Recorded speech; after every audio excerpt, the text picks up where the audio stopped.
Уважаемые друзья, здравствуйте!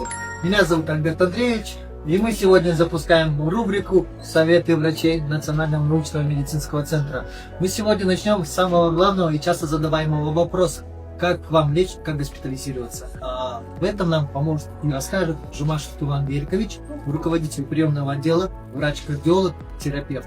Он еще не в курсе, конечно, мы к нему зайдем и поставим в известность. Пойдем. Это первый человек, это саппорт нашего центра, который заботится о госпитализации. Тулан Беркович, разрешите?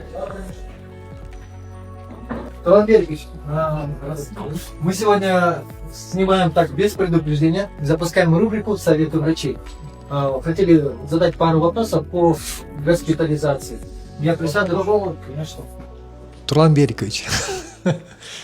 Тулан Беркович, такой вопрос очень частый. Какие категории госпитализации имеются в Национальном научном медицинском центре? И расскажите о них подробнее, как пациент, вообще обращаясь, может лечь к нам, и в принципе все такие тонкие нюансы. Пациенты к нам госпитализируются как на плановой, так и на платной основе. Основная масса пациентов – это пациенты, госпитализированные на плановой основе по порталу, по квоте с мест жительства. Получается, у нас есть разные профиля, начиная с кардиологического профиля в составе аритмологии, терапии, терапевтический профиль для взрослых, хирургический, кардиохирургический, урология, неврология, нейрохирургия. То есть наш центр, он является многопрофильным.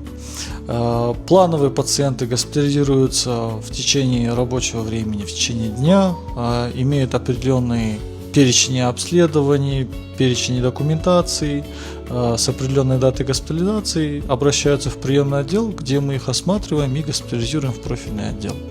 Второй момент по поводу платных госпитализаций. Платно пациенты госпитализируются по предварительному согласованию с профильными отделениями, где пациентов консультируют, определяют план лечения, обследования, определяют сроки и также госпитализируют для оказания помощи.